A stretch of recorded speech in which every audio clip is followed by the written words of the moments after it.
All right, guys, so I'm here with Will from Blue Ridge Flies. He actually outfitted me with the hat. Check that out, pretty sweet. So he's got me with some waders, so we're gonna make do with trying to wade the stream and do all that. So I'm gonna try to get some good angles and all that kind of stuff. It's gonna be tricky, so bear with me. But he's gonna give us a rundown of what he's gonna do, because he's teaching me this stuff. I don't know how to do this stuff, and he's got his fly rods, he's got the flies, he's got all that stuff, and he's gonna show me the ropes here. So, all right. So we're gonna fish about a mile of stream. We're actually gonna work downstream just because it's the easiest way to walk it. Typically, you want to work upstream because fish face upstream. But this river, they tend to like pretty junk patterns, but we're gonna mix it up today. We've had a lot of rain. It's really cloudy, so we're gonna throw some bigger, darker patterns. This is our essentials box. It's got.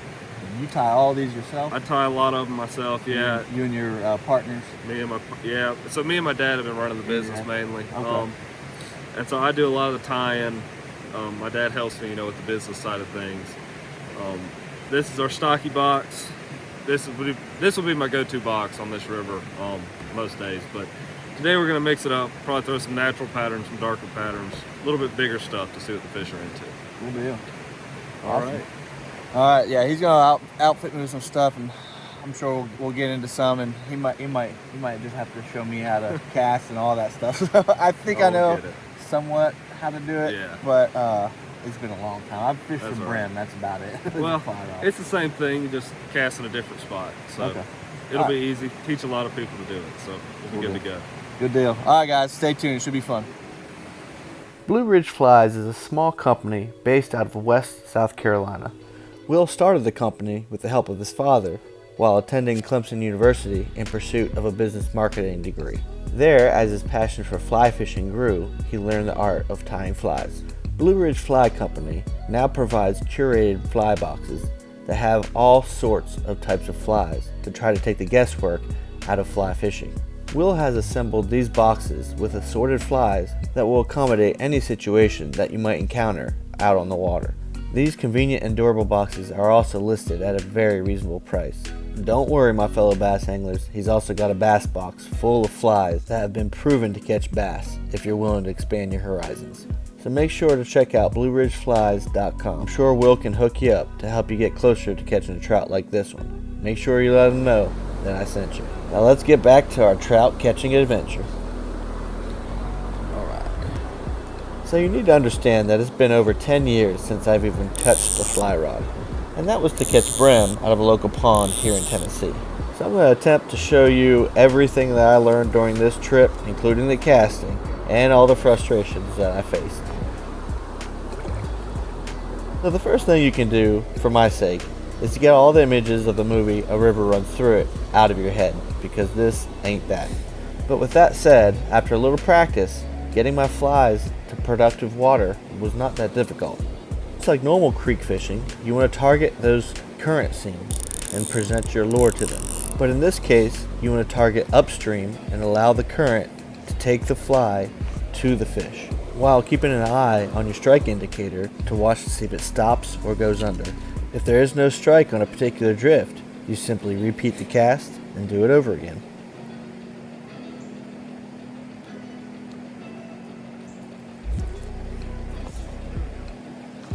All right.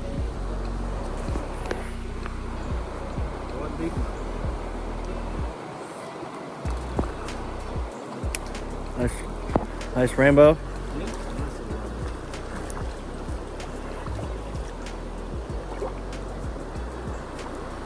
Yeah, see how deep I had to run?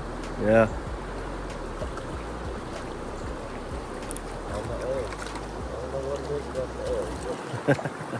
It's that time of year, isn't it? It's that time of year.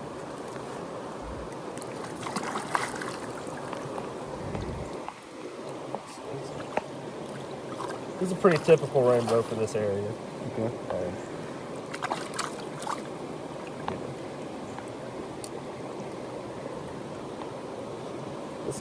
This guy, you can tell he's stocked. He's not as bright.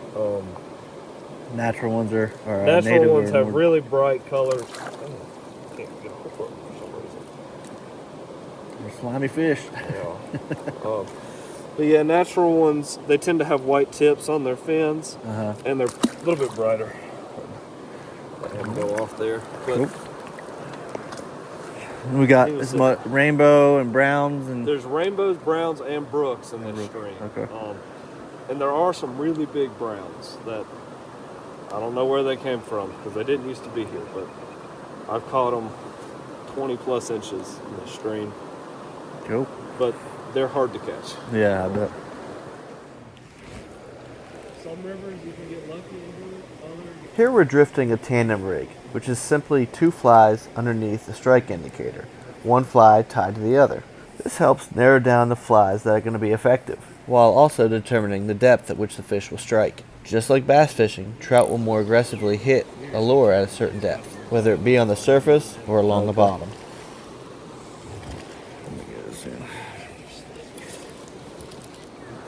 This worm I'm using is barbless, and sometimes the way if you tie onto the base of the hook like I did, sometimes it'll slide off, which is what happened when that fish ate.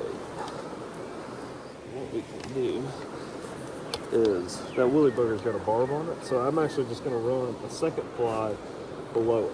Oh, okay. So the eggs are unweighted, which works good, but with certain, like on this river, wanting to get deep, we want, you need another fly or some weight to get it down there. And that woolly bugger will serve as the weight you need. Okay. What knots do you like to use to splice? Well, to put two pieces of line together, I use a triple surgeon's knot. But if I'm tying off of another hook, I like to use just an improved clinch. Okay. And it's a really easy knot to tie.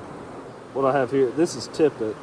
And tippet just helps. So leaders coming from fly line down to the fly are tapered. And if you tie directly into your leader, you kind of eat it away. Okay. And so we tippet, it's just different pound weight,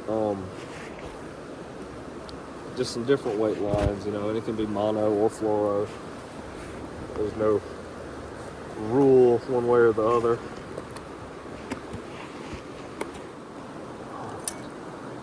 There you go. That'll help. Thank you, sir. No problem. If you just let out a little bit more line, and you're pretty close to it. It's called a roll cast, but you use the weight of the water to help you get it over there. Okay.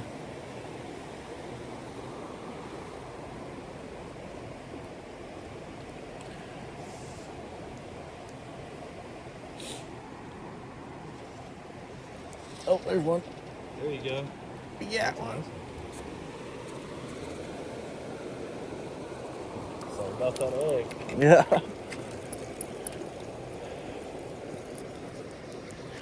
We got one on.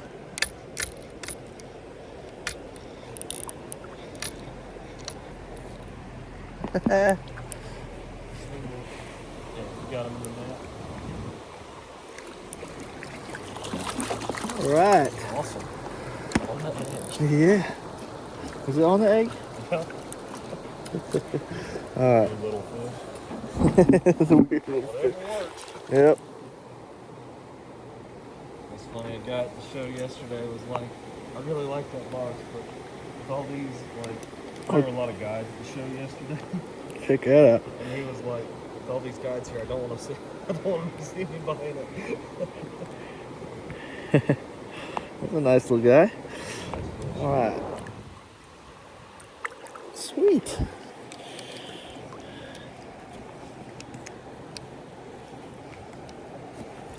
All right, that's the first trout I've caught in had been over 15 years. That's awesome. After catching a couple trout out of that first hole, we decided to explore and look for other holes and other fish, and I continued to work on my casting accuracy and other techniques of casting.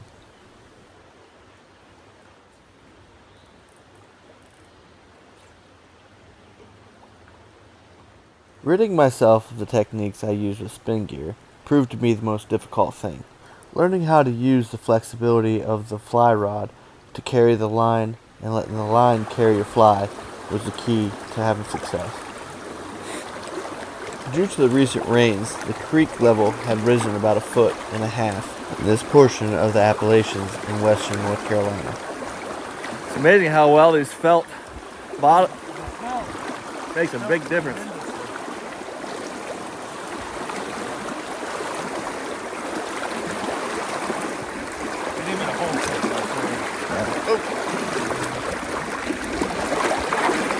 Definitely when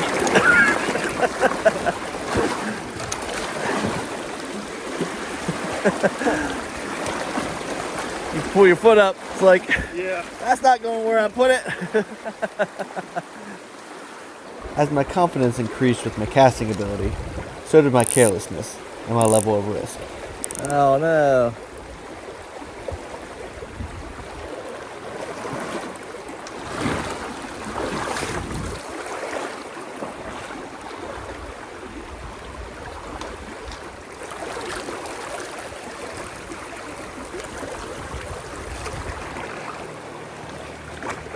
Hopefully that didn't scare him off. Hopefully that didn't scare him off. I had to walk out there to get...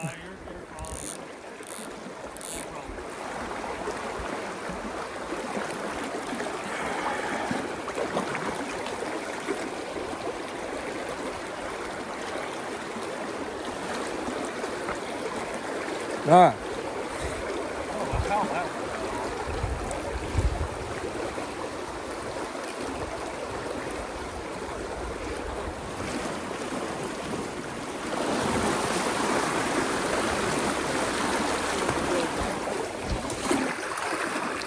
Oh, got my rod tip stuck in your net. Know how that happened? There we go. All right.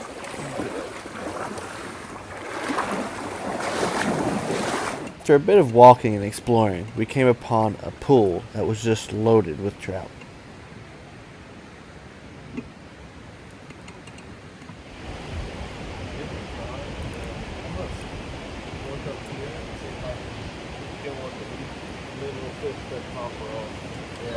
Maybe if you let your drip and then do the thing. That's kind of what I was thinking, yeah. I tried to get the camera to capture these fish, but there were literally dozens of fish right underneath the surface. Unfortunately, the glare of the water kept the camera from capturing them. Even though these fish in this deep pool seemed to be feeding, we had difficulty getting them to take any of the flies.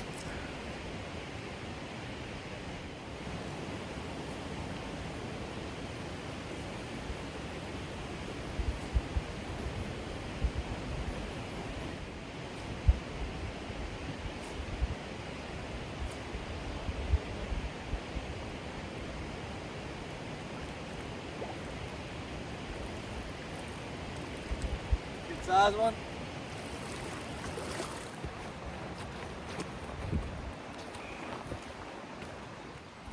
Hid egg dragging on the bottom. Yeah.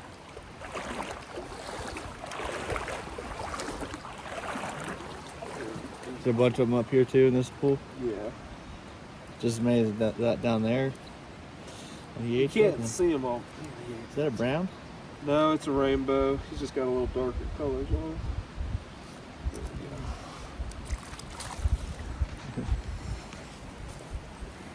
Oh, nice. Beauty.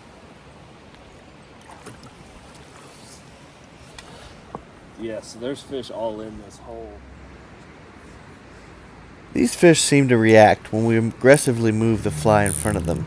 So what we attempted to do was go upstream, let our fly drift in front of them, and then strip line and move that lure right in front of their faces. While this led to some big trout following our flies right to the surface, we couldn't get any takers. The only trout we could get to commit to our flies were when we bounced them right on the bottom.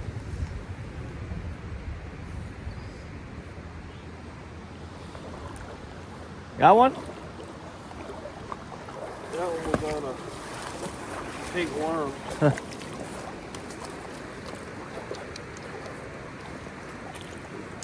Right off the bat, huh? Yeah. Look. Yeah. That. Off a little pink worm. Well, with high water, that washes a lot of worms into the river. Yeah. And I saw one earlier, but I didn't have any luck on it. But tried it again. But the fish just might be sitting through here. They could be sitting at all depths. Maybe try running that deep egg pattern for it. Yeah.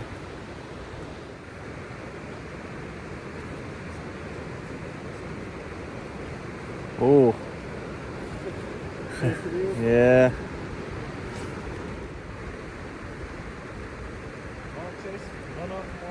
I know. You get him chase all day long.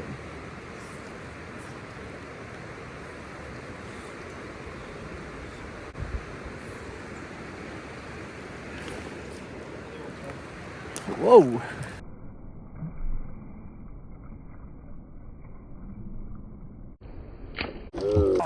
Come off. Here, I'll give you one of these worms. They're eating it okay. After these trout teased us for quite some time, we decided to try a whole new different spot. So they get up in that stuff? Mostly down? Mostly down through here. Okay. It's going to cross by here and then sit and cast into the bend right there. Okay. So when it's spawning season, those trout will try and run and jump over the waterfall. Oh, crazy. It's pretty cool to see happen. When's that?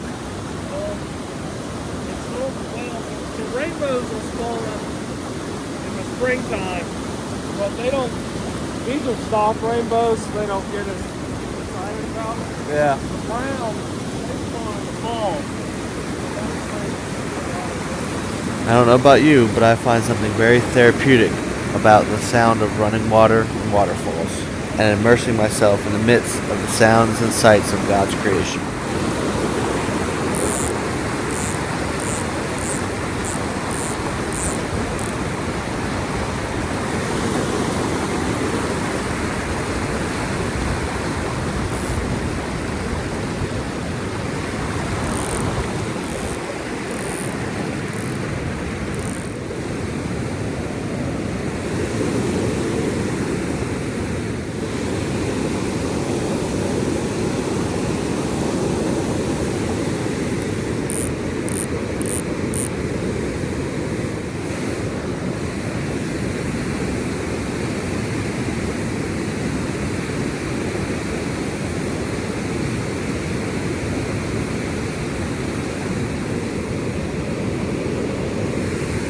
Yep.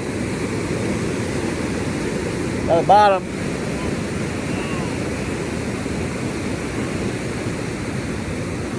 How deep is that out there? You don't want to walk out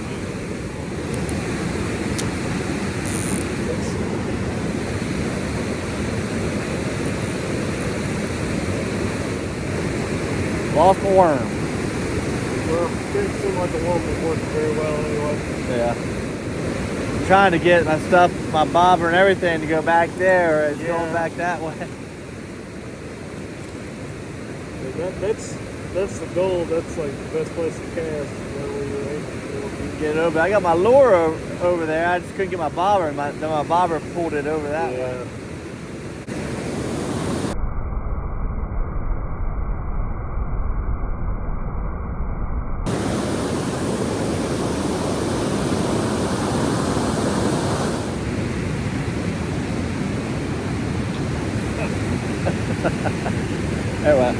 That one we could have done.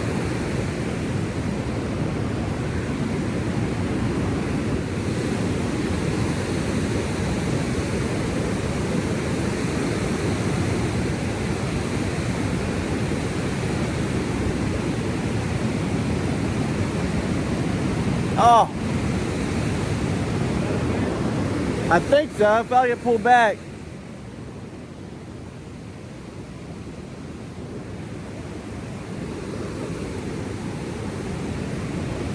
How's business been for you? It's it's been good. Doing the shows is the way to go. Yeah. How long have you been doing it? I just launched the website in November. So it's real brand new. Real new, yeah. We're probably gonna try to do a couple shows next year. They're frogs. I like them. I think they're fun. Food's the way to go. Yeah, we went this past year, just as, you know, to go around, look at everything and talk to some people.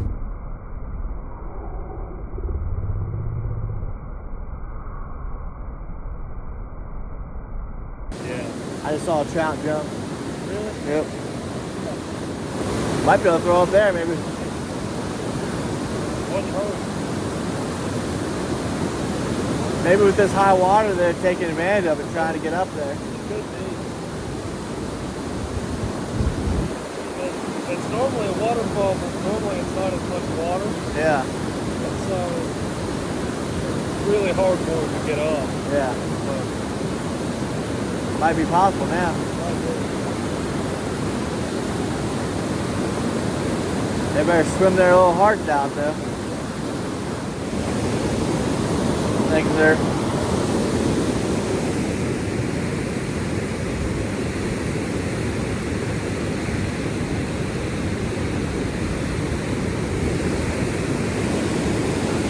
Oh, got one. You run so high. Full line to you. Oh no, I went the wrong way. Hopefully he's still on there. I'm all tangled up. He's still on there. Oh, he's brown. Nice brown. All right. Get that soak that The hot spot. yeah. Look at that. First brown ever. Oh, it came right out. Yeah. Check that out. That's cool. My first one ever. Getting the all right.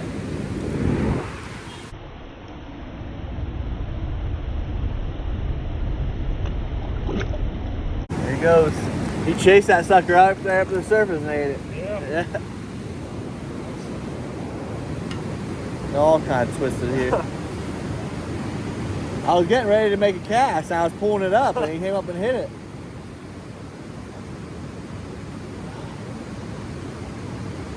After all those casts in that area, first cast of that. Sometimes it's the fly. So with these, That you went the reel wrong forward, way. Yeah. but you can also, a lot of the time, when you've got a lot of line out, you can just find it when it's out here. Yeah. You can just kind of strip and pinch and just keep that tension high. Yeah. I'm surprised I was able to keep him on there.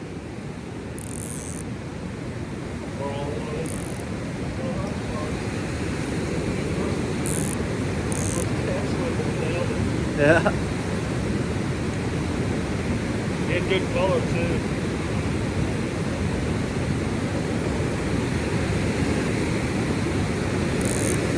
Cool. Starting to think there weren't any fish right there.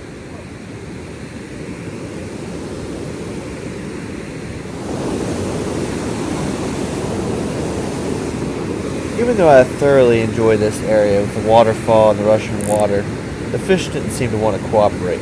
They seemed to be more focused on climbing the waterfall than on eating.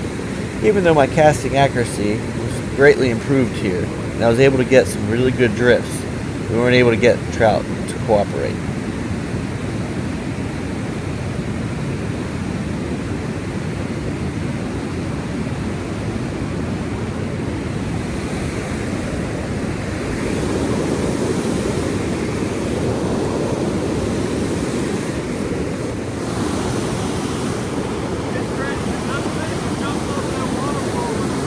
Are they?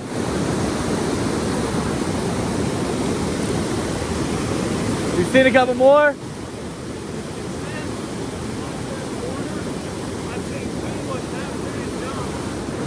You think those fish will eat? You think those fish will eat? They're too worried about getting upstream.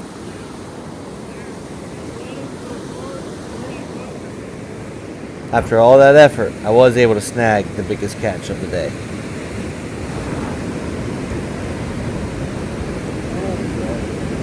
Ever loving.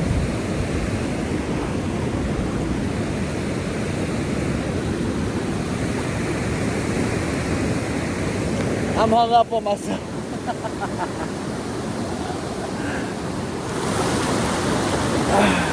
They get up here so I can see my foot. Yeah. Another one. You're in that far corner.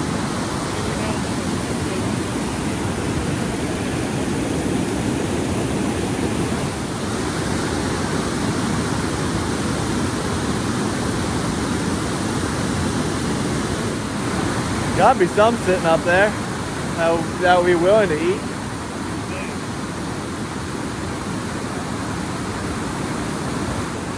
Every time I see fish jump in a waterfall, I can never get them to eat. Yeah. Even when there's a lot of them. I think it's the same one that keeps jumping over there. It's not for that corner. Trying to jump up that way. You think they can get up stuff like this? They can. Like a pretty difficult. It's like salmon run. The reason they like sockeyes and stuff get so red is because they exert themselves so much trying to run up the stream and waterfalls and all that. When they get up there, then they die, don't they? Yeah, most of the time. Crazy.